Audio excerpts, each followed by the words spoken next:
All right, it's 7:30, and to keep us on schedule, I'm just going to get started.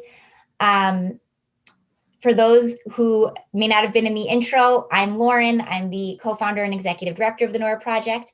Sitting here in my spare bedroom, there's a pillow with a dog behind me. I'm wearing a sweatshirt and my Nora Project t-shirt, and I'm very glad to have you all here. I just threw a link in the chat. I'll do it one more time in case anyone would like to access our captions.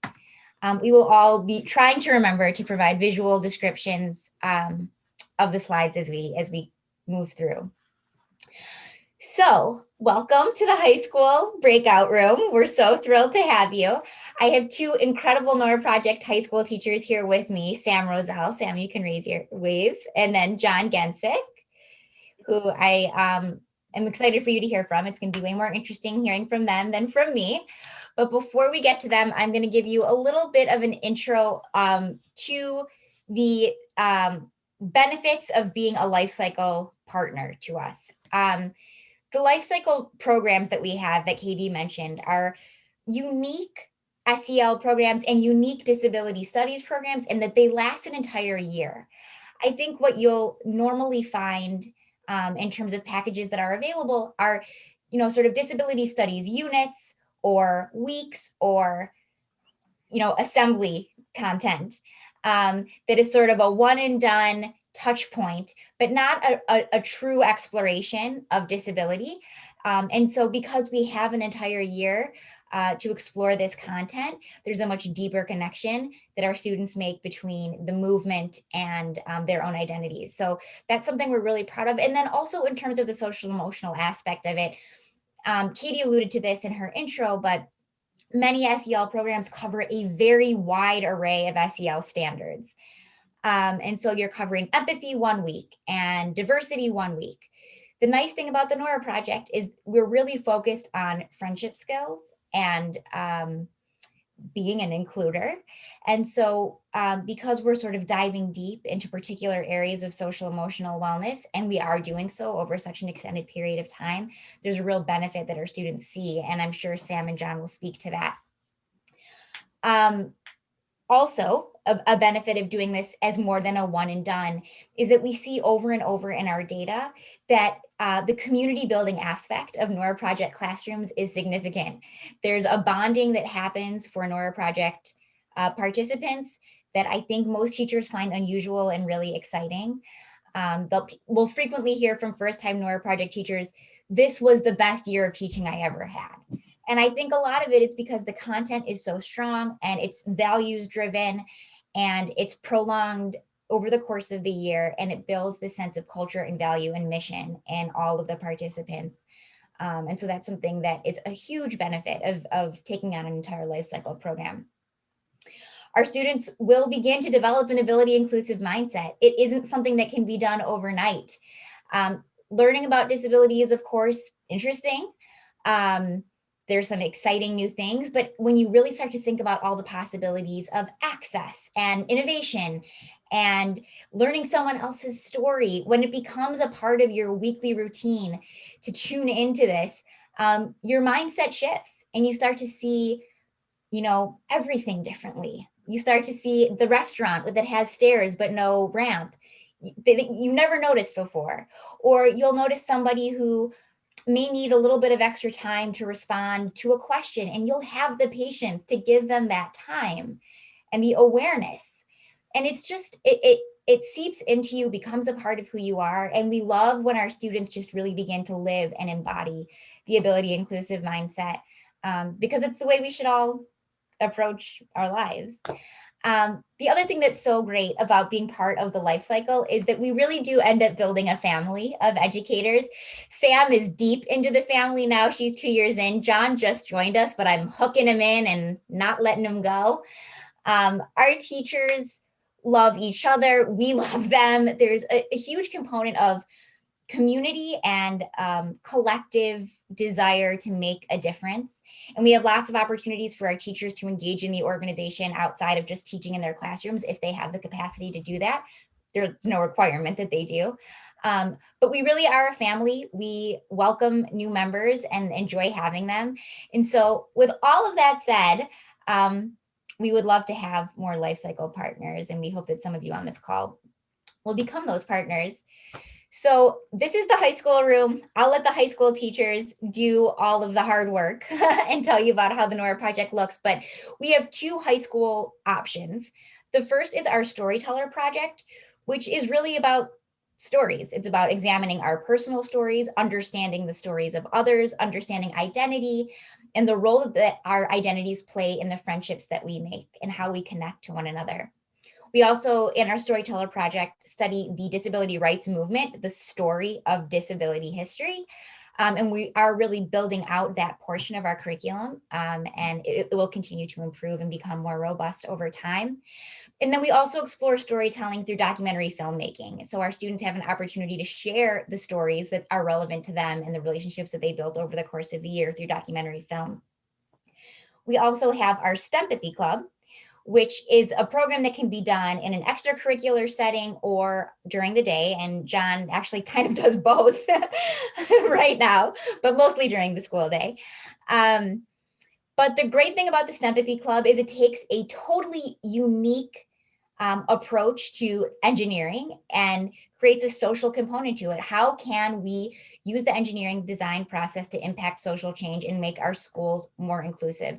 So the Stempathy Club and Storyteller Project are intended to be taught to students of all abilities, including intellectual disabilities. Our materials are differentiated. We have a full-time inclusion specialist who you'll hear from in the next session when we talk about the benefits of life cycle partnership, and she can help if you need additional support to differentiate for a particular learner.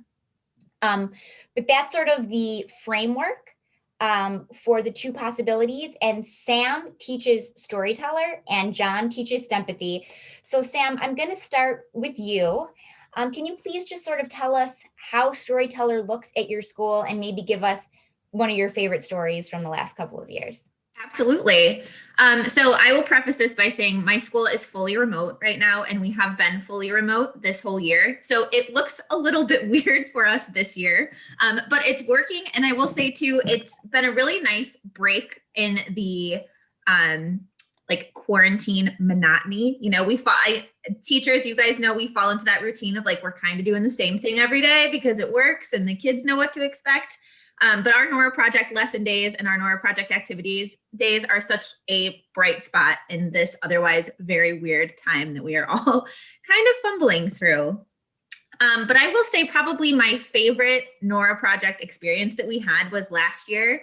We did a holiday party right before Christmas break. And I'm a special ed teacher. So I'm always looking at things under my special ed teacher lens and, you know, how can we take this lesson and expand it a little bit? So we did a Secret Santa, and I worked with my students for like the 2 weeks leading up to the holiday party. They had like their little info sheet about their person in their group that they were going to be shopping for. And they had to look at different gifts at the store. We would go on community trips and decide, would this be a good gift? Would this be a good gift? A really fun exercise in perspective taking, you know, which is really challenging for a lot of our students. So we had a lot of fun with that. The students in the Gen Ed class were doing the same thing. Obviously, they were not on community trips. That was just our class. And then we got together and we had the holiday party and we exchanged gifts. And I was kind of expecting, because I'm sure you guys know teenagers, sometimes teenagers will be like, hey, got you this $5 iTunes gift card. Here you go. Like kind of those generic gifts. But every single student who participated with us picked out something that was like so deeply personal to their partner, which obviously as the special ed teacher, seeing my students get these really personal gifts from friends who have shown that they've truly gotten to know them was like so heartwarming. But then to also see just like the Gen Ed students connecting with other Gen Ed students like that, I think that's something that we miss a lot. Those meaningful connections, and the Nora Project paved the way for us to see that. Thanks, Sam. I love that story.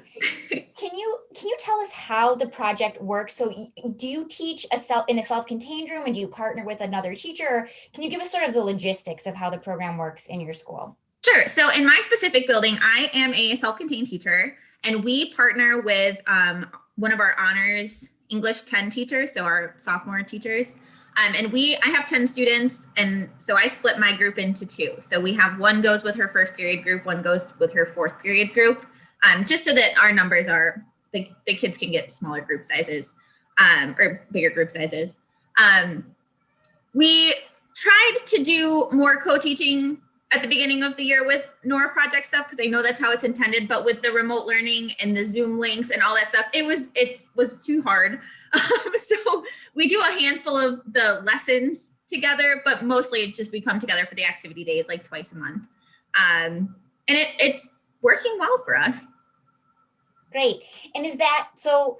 In terms of the parallel teaching, how much co-planning do you do with the other teacher in terms of figuring out content? And also, can you speak to, are the lesson plans ready for you? Are you having to do a lot of preparation in order to meet the needs of your students and to make the content accessible to them?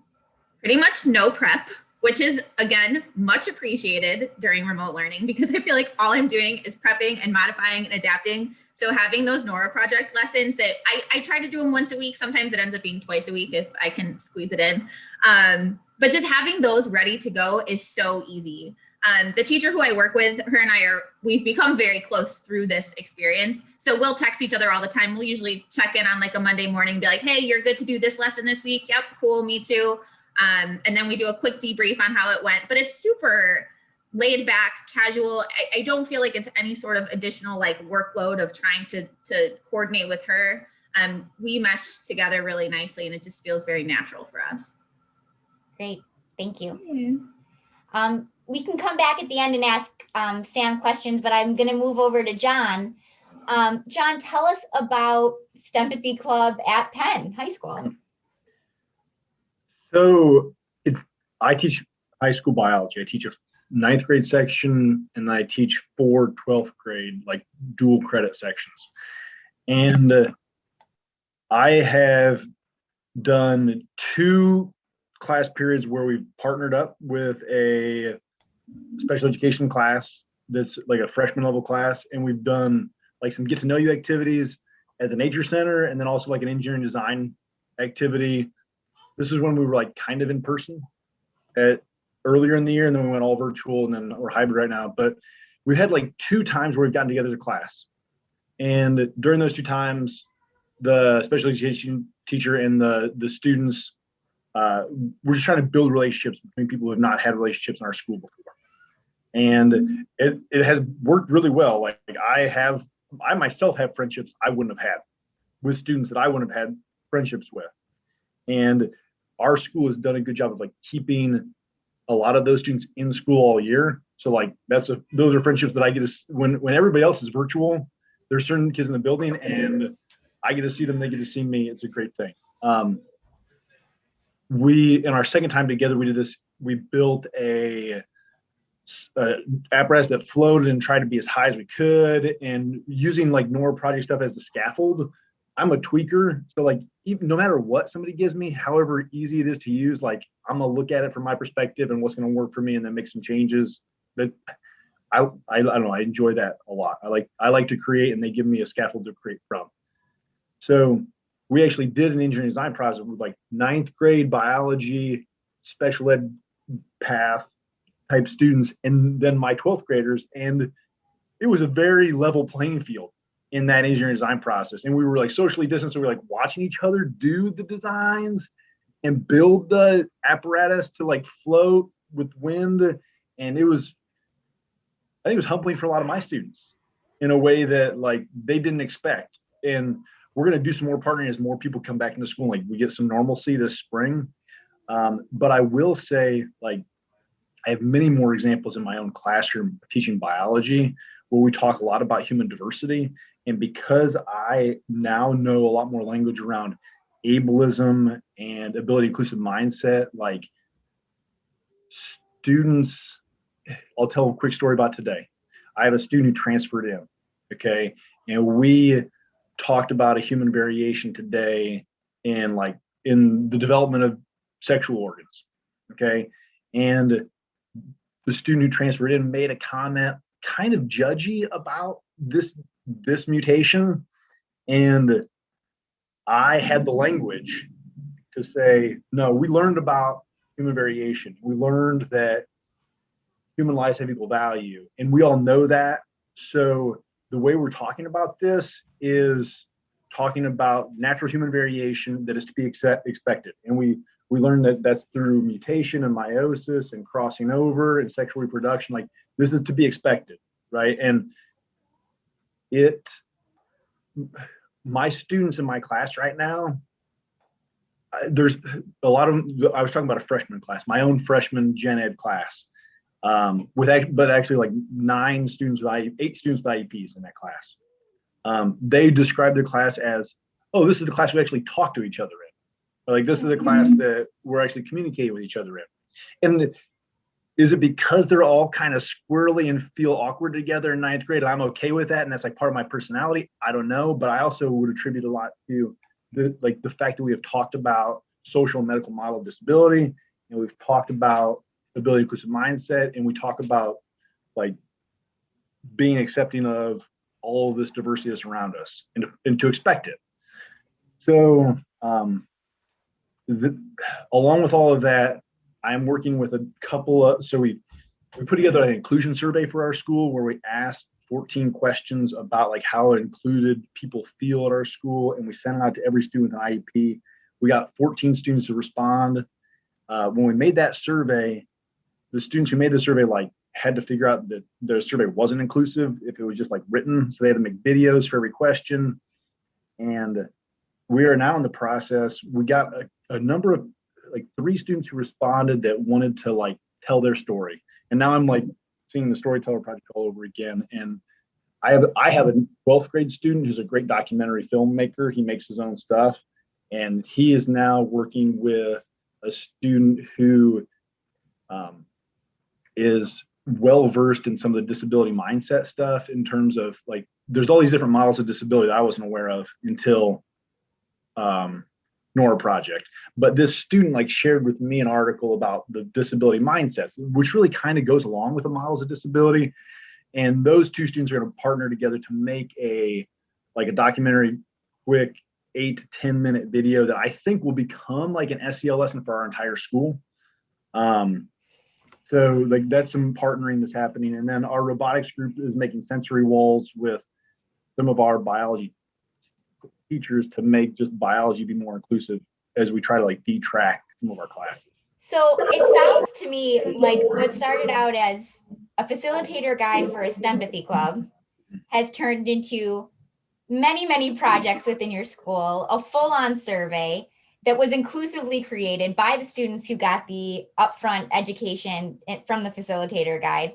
I mean, this is like dream come true Nora project, where a teacher takes the facilitator guide and runs with it. But can you just share a little bit about training camp, the facilitator guide, what resources we gave you, and then how you decided to implement them in your school?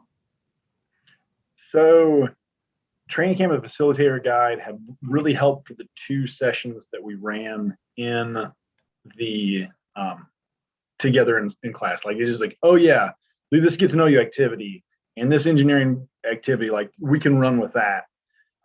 Also, like, the materials about examples of ableism and the examples of social medical model, like that material was helpful to me to be able to, like, all of the examples of ableism just drove home an idea that people can't even pronounce, right? Like, if you put the word ableism in front of even adults, they're like, like, it's just like, it's a weird string of letters that they've never seen before. So it's awkward how people pronounce it. And then to like, oh, that's what that is. Oh, that's what that is. And we had a student present, we had 2 students present this stuff to like a number of administrators, but then also like the special education teachers and the special education department chairs. And the special education department chairs, like, thank you for saying this stuff and it's not coming from us, right? Like, thank you for I'm glad we were talking about this, because this stuff is driving us nuts for so long. But if it's just us saying it, like, and I think that was really powerful for the general education students to like hear that and hear the power that had. to tell that story. The idea that everyone's in this together, right? That we're allies, that we all have a part to play is, I think, something that's unique. I think it usually does fall to special education teachers to do the heavy lifting on educating others.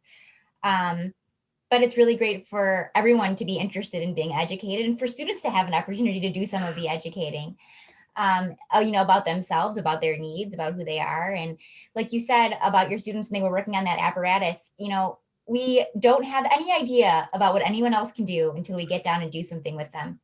Mhm. And it's so great to hear that students are seeing each other's potential. And, with Storyteller, it's weekly lessons. With Stempathy, how frequently are Stempathy is the facilitator guide for our non-NORA project yet teachers who are on the call, is designed really as like a flow with suggested timelines for how to move the club throughout the year. There's some preliminary education, there's some mission work that the clubs are supposed to do, and then there's this engineering design process, but there's no like clear guidance on how frequently you need to teach. So how often is the content taught, John, and for Stempathy at your school? So I almost did like a whole week on just like sources of variation in my biology classes that included the ableism and social medical model stuff. So like that was a full week of And is biology. that not something you did before? I taught about the sources of variation, right? Like I taught about meiosis and mutation and crossing over and all these genetic things, but I didn't have the language to apply that to humans the right way. Got it. So we did some of this sympathy stuff earlier in the year to like create these inclusive classes. But then when we hit the genetics, really like reinforce. And now we're kind of like in the engineering design process of like working through a number of projects, right? So we're working through the documentary video, we're working through some sensory wall stuff. We are, what else? Just like we're working through how this plays out to like get, like Lauren said that like, oh, dream come true. We're like, no, we need to actually get some stuff done. Like we're like on the cusp of getting some things done, but like we haven't really gotten done yet. And we've planned, we've talked, we have students who are educated, and we're on the verge. So, well, you still. And I think that's about the timeline we're supposed to be at. Yeah, I think that's right. So it sounds like some weeks it's every day, some weeks it's once in a while. Sometimes it's hard to get to, but you're finding time and you're able to stay on flow. And it's turning into a little bit of a asynchronous club, right? Like we got something we're going to start in March with a handful of students, and there's something that another handful of students are working on in the next 2 weeks. So it's kind of a Yeah, so there's flexibility in the design. I mean, I think if school were in session, it'd be great for all the students to be working together as much as possible, or even asynchronously, but like in groups. But that's the nice thing about, I think, the design of the project is that it really is flexible. It can meet really any needs, any teacher needs, any student needs.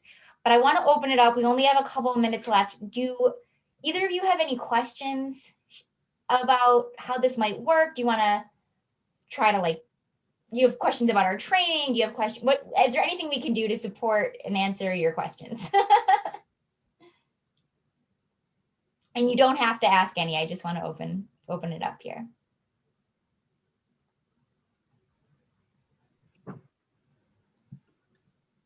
So Sam, I have a question. How you said you are a self-contained classroom? Yes, that's right. So what are like the ability levels in your classroom? So I have freshmen through seniors, and yeah, we have the most significant needs in the district, but all of my students have verbal communication skills. I don't have any students who use wheelchairs at this time. But if I had to like a grade equivalent, we're working between like kindergarten to second grade level skills in my program. And But so we, when you pair up with like the honors English class, do you guys normally, not this year, but in general, do you guys teach together then the lessons? yeah, we do as much as we can. Some of the content, like there's an identity map activity in there that we introduced as a whole group and went over the big picture stuff. And then we split so my class could come back to me and kind of broke it down a little bit more. Like some of that heavier content, I recognize that we need to chunk it out a little bit more, like pacing wise. But we try to do as much as possible within the groups, or within like the whole group. One thing that I've noticed is that the general education students are very observant and mindful. And if one of my students is falling behind, they'll like kind of nudge them and explain it in that teenager way that I can't explain things in. And they keep them up to speed. So Okay. it's reassuring to see. I don't know what population of students you work with, but we are also partnered this year, which this is one of the nice things with remote learning. We're partnered with a school up in, I don't, somewhere far in the northern part of the state. I'm drawing a blank on what town they're in. But her population of students, it's a residential school. So all of the students live on campus and have some pretty significant needs, who normally would not have access to come work with like our classroom and our gen ed classroom because of their location. But they've been able to zoom in with us and participate that way, which is cool. Oh, that's real cool. Yeah. I'm just trying to figure out kind of how we would logistically figure it out in a big high school. Yeah, it requires some tweaking and tinkering, and I would be more than happy to bounce ideas back and forth with you. How many students do you serve? Because you said you're a special education teacher. Yeah, so we're kind of a multi-needs classroom. It sounds like we're fairly similar. We're broken up into 2 teachers. Okay. So altogether we have, actually next year it's looking like we'll have 20 students. Okay. So we're going to try and partner. We were just talking about like kind of how the NORA project could work, but we don't currently have access to general education students right now. They go out for some of their electives, but we're not there then. So that's what we're trying to kind of work, kind of figure out. I have talked with my administrator about myself and the special education teacher having like intentionally scheduled common time, that when she's teaching biology, I'm teaching biology, so that when we partner, it's scheduled in as a easier thing. Yeah, that's something that we that's why I wanted to do this now, so we can talk about it for like next year planning, kind of with all the schedules. One of the really great things about the NORA project is truly the content could fall under any content area. So like I'm working with an English teacher, which it fits pretty seamlessly alongside an English curriculum. I use it as part of my life skills curriculum because empathy and perspective taking and identity, that all falls under that life skills umbrella. But really, and again, if you're a special ed teacher, I'm sure you know all about that creative wording of how you can fit things in. And it connects nicely to a lot of different domains. And Crystal, we can always connect you with Sam and John. And next year, right now, we're using Trello and Slack for our teachers to be able to access our content, but we actually just created a custom new platform. So you'll be able to, like instant chat, like instant message other high school teachers. We'll have a separate chat room for you all to support one another. We're using a platform called We Thrive. And this really is a team effort. And so we definitely encourage our teachers to support each other, share ideas, share lesson plans. We've shared out some of the stuff that John's made with other teachers for other Stempathy Clubs. So you will never be alone, and you'll have a dedicated NORA project program coach. If you do Storyteller, it'll be Emily. If you do Stempathy, it'll be Courtney. But either way, you'll have somebody within the organization to call and say, I have no idea, how to make this work. Can you help me either find the right people or problem solve it? And